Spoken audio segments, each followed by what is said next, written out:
عید الفطر میں، عید الاضحیٰ میں تکبیرات کے اندر یہ فرق ہے کہ عید الفطر میں آہستہ آواز میں تکبیر لگاتے ہوئے گھر سے مسجد کی طرف آیا جاتا ہے، اور عید الاضحیٰ میں یعنی بقرہ عید میں ذرا بلند آواز کے ساتھ اللہ اکبر لا الہ الا اللہ واللہ اکبر وللہ الحمد یہ بلند آواز سے کرتے رہیں۔ 9 ذوالحجہ کی فجر سے لے کر اور 13 کی عصر تک مسلسل یہ تکبیر لگائی جاتی ہے۔ ہر وہ فرض نماز کہ جو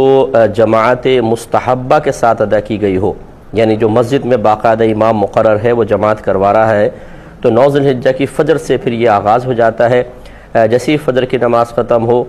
مثلا فرض نماز ہم نے ختم کی، تو ایک بار کم از کم اتنی بلند آواز سے یہ تکبیر لگانا ہر عاقل بالغ مسلمان مرد پر اور جو جماعت میں ہے اس پر واجب ہے کہ اپنے کان اس کو سن لیں،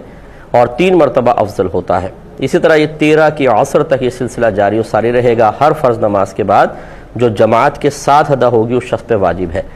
منفرد شخص جیسے کسی کی جماعت نکل گئی ہے، مثال کے طور پہ اکیلا پڑھنا چاہتا ہے، اگر تکبیر لگا لے گا بہت اچھی بات ہے، نہیں لگائی تو کوئی گناہ نہیں ہے۔ اسی طرح اگر کوئی اور اسی مطلب جو تکبیر نکل گئی، مثال کے طور پہ ہم جماعت سے نماز ادا نہ کر سکے، تو ان تکبیرات کی کوئی قضا نہیں ہوتی ہے۔ اور چونکہ ہماری بہنیں جماعت میں حاضر نہیں ہوتی ہیں تو وہ اپنے گھر میں جب فرض نماز ادا کریں، اگر وہ چاہیں تو اس کے بعد تکبیر لگا لیں، لیکن ان پر بھی یہ تکبیر واجب نہیں ہے۔ ہاں اگر لگائیں گی تو اچھا ہے، ثواب مل جائے گا، لیکن اتنی بلند آواز سے نہ لگائیں کہ کسی غیر مرد تک آواز پہنچے، اپنے کان تک بس آواز پہنچ جائے۔